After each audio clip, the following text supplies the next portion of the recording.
For those of you who have divested yourself from this world and who are no longer paying attention to the latest episodes of The Human Show, we're up to season 200,000 now on The Human Show. Personally, I think it jumped the shark after Grug invented the wheel in season 192,461. You know, I mean, it used to be about hunting and gathering and stabbing dudes with your spear, and now all they ever fucking do is sit around on their phones and shit. Not as interesting as it used to be, The Human Show, but I still watch because occasionally some of that old human pep creeps in. Less and less as we get more and more monitored and shit, but, you know, whatever.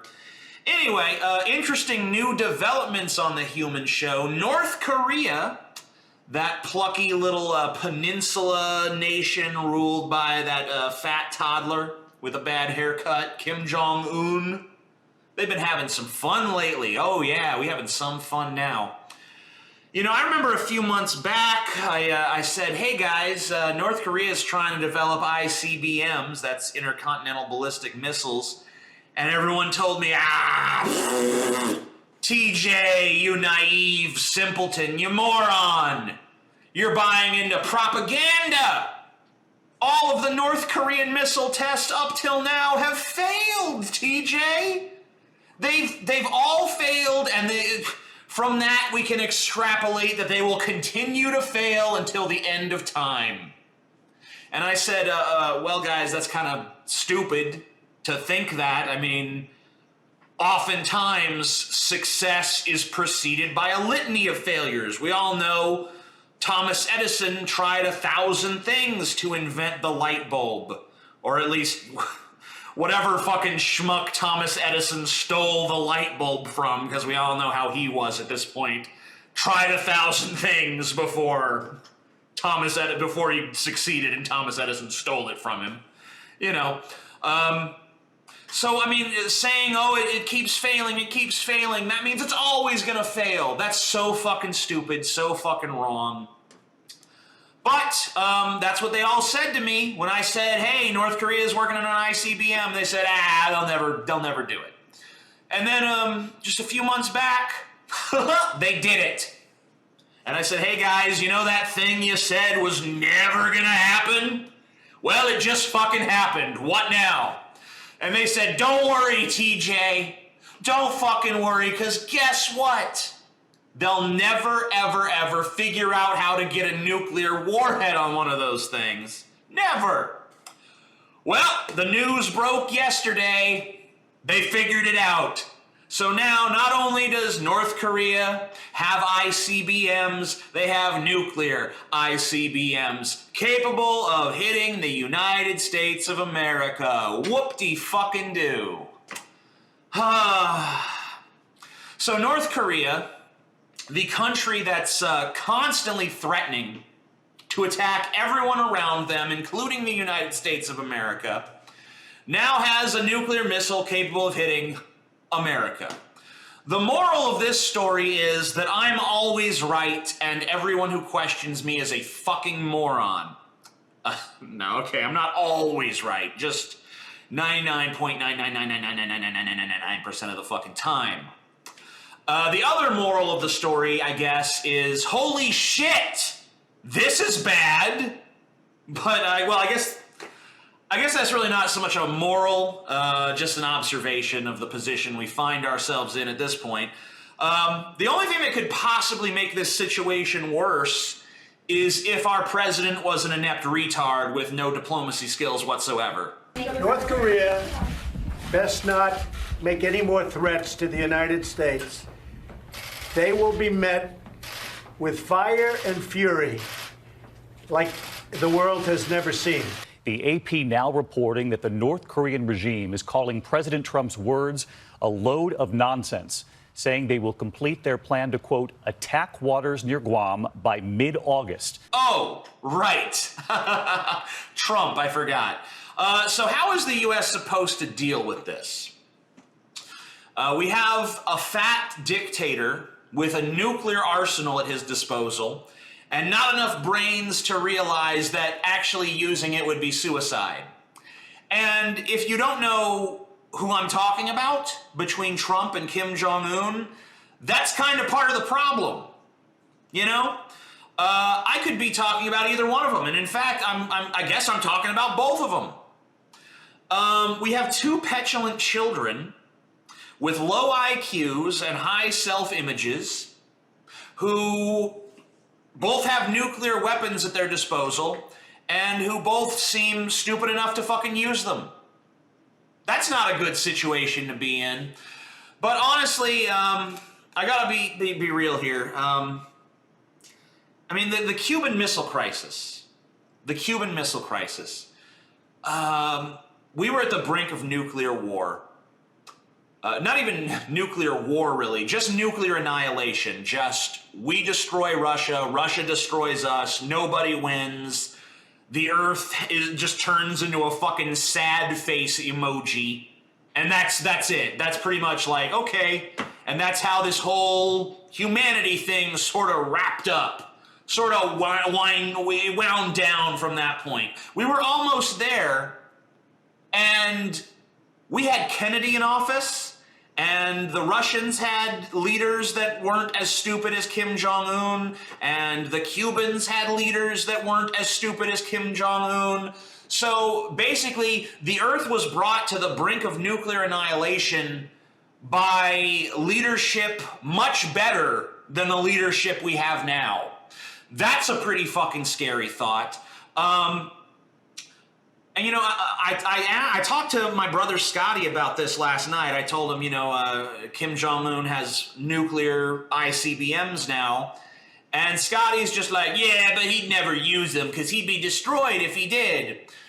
I don't really have the same confidence that my brother does that this guy is the least bit rational. How do we know that he doesn't buy into his own fucking propaganda?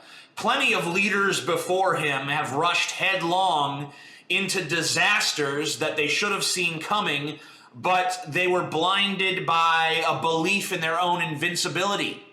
You know, if he's one of those, then we might just find we might in our lifetimes know what it looks like to see an American city devastated by a nuclear attack. You know, this isn't going to be like Fallout where we all get to have fun and, you know, kill rad scorpions and shit.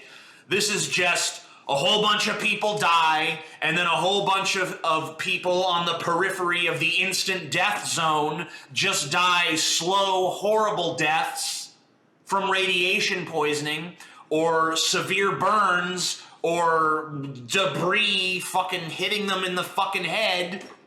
And I'm lucky enough to live right outside one of the cities that would likely be targeted if Kim Jong-un decided to do a nuclear assault on America. So I would be probably a candidate for slow, horrible radiation sickness death, which, you know, I've made lists of all the ways I want to die, and strangely enough, that ain't fucking on it. I'm lying, of course. It's my dream to wither away slowly from radiation poisoning. That sounds fucking wonderful.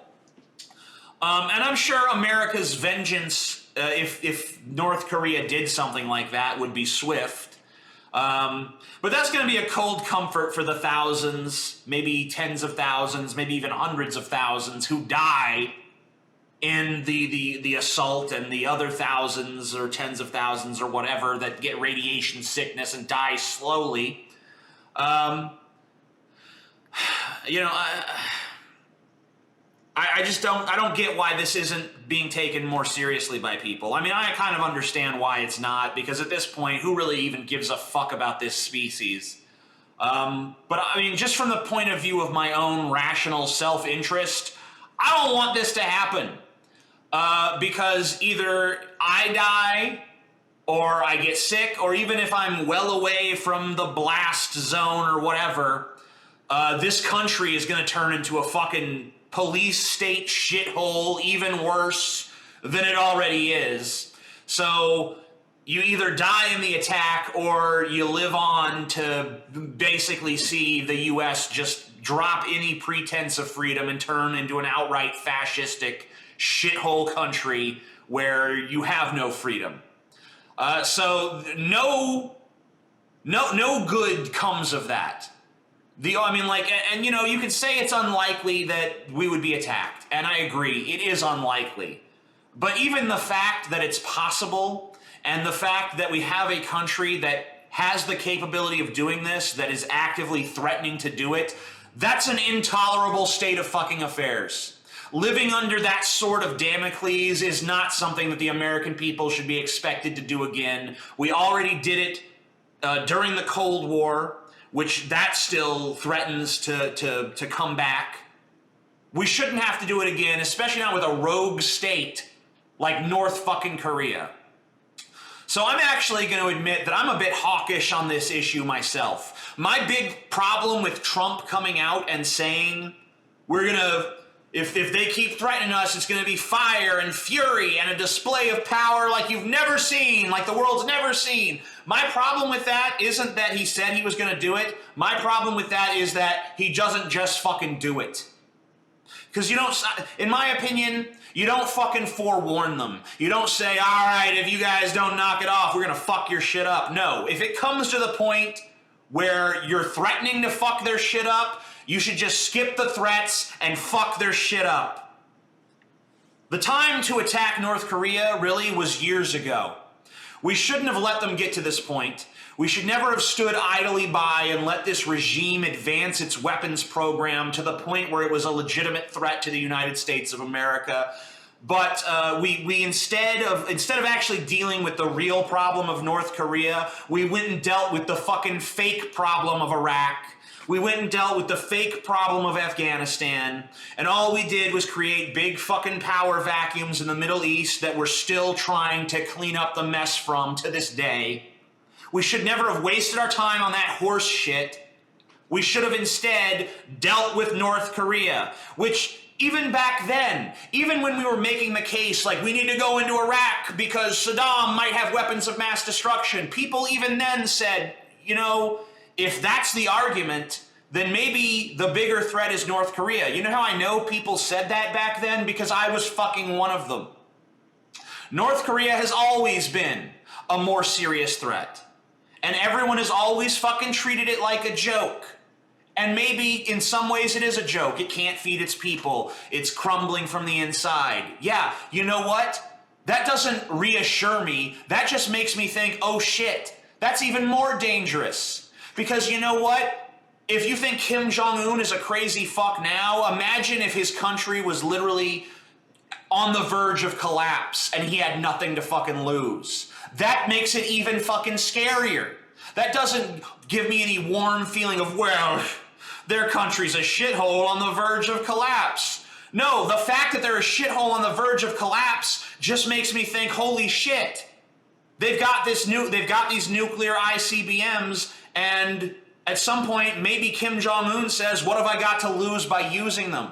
My country is going to collapse anyway. Might as well go out in a blaze of fucking glory and fucking deal a blow to the evil empire over there across the fucking ocean.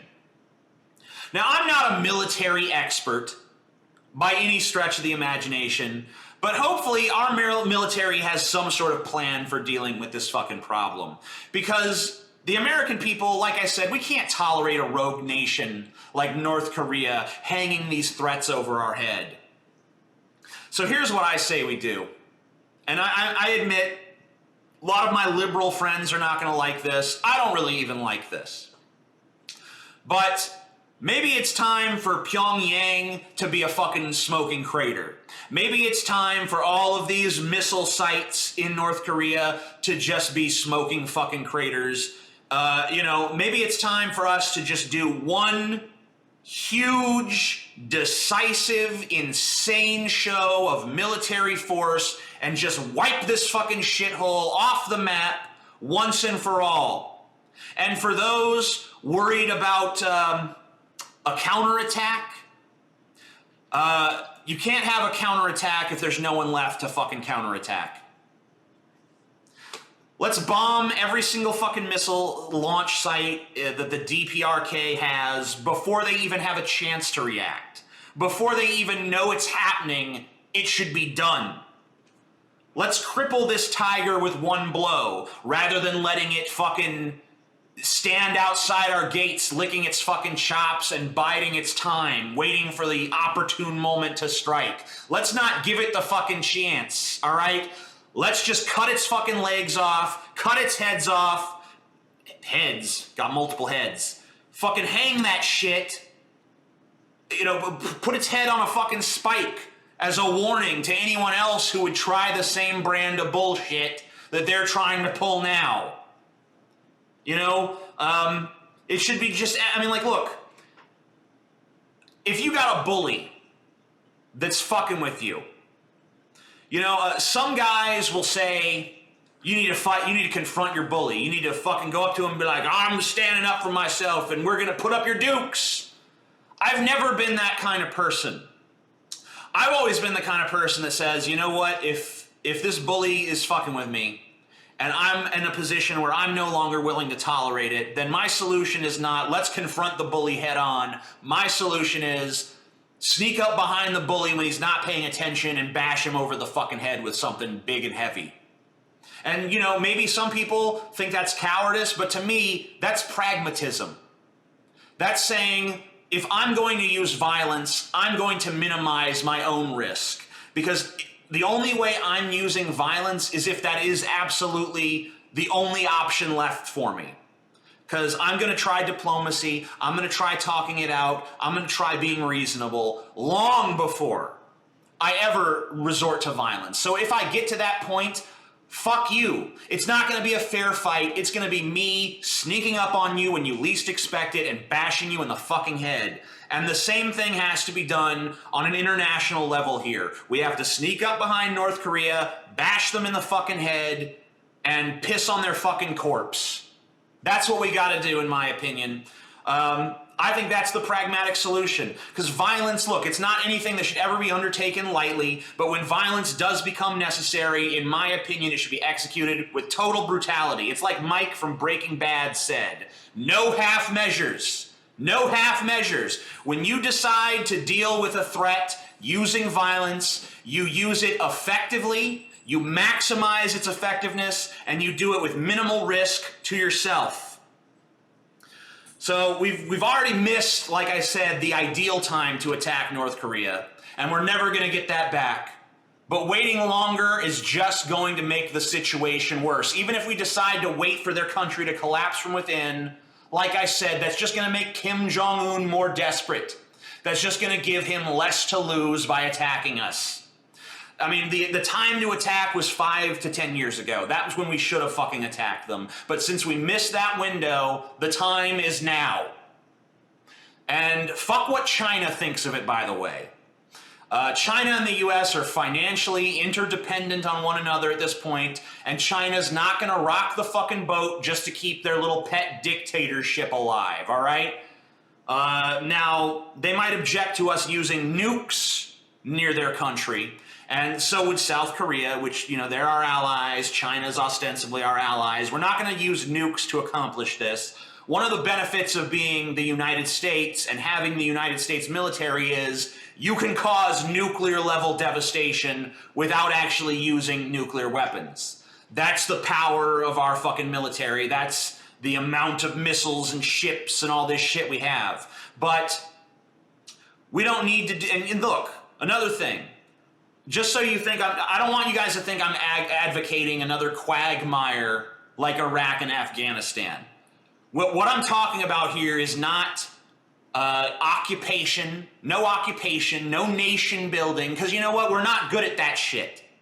We can't even rebuild our own crumbling infrastructure. Why are we trying to rebuild someone else's country that we just destroyed? Waste of time, waste of money, waste of resources, waste of American lives.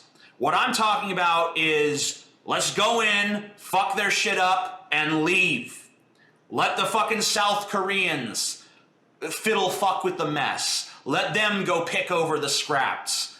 That's what we should be doing. And if South Korea finds anything valuable there, if they do anything interesting with it, well, guess what? They're our allies, they're our friends. They'll fucking cut us in on the deal, especially since we're the ones who gave it to them on a silver fucking platter. So that's what I think we should do. And remember, once again, very worth noting, there's no risk of a counterattack if we don't leave anyone alive to counterattack. Let me know if you agree or disagree with me in the comments section down below. I know this is kind of an atypical opinion for me, but I think that this situation actually has reached this point where this is the kind of conversation we need to have. If you're too lazy or too stupid to leave an interesting comment, then just let me know what you think with a thumbs up or a thumbs down. Even if you do leave a comment, you could still, of course, do the thumbs up, thumbs down. I really don't give a shit which you do. I prefer a thumbs up, thumbs down to no rating whatsoever. The people who just watch videos and don't feel the need to let me know one way or the other are those are the ones that I really think are pieces of shit. I much prefer someone who says, your video sucked, because guess what? You still watched it, didn't you, bitch? Share this video around if you agree with it, or if you disagree with it and you just want to show people, look at what this fucking idiot's saying. Share it around. Do me a favor, share this shit around. Subscribe to my channel, subscribe to my social media, follow my social media, whatever the fuck. I'm TJ Kirk. This has been a crazy fucking video. Peace the fuck out.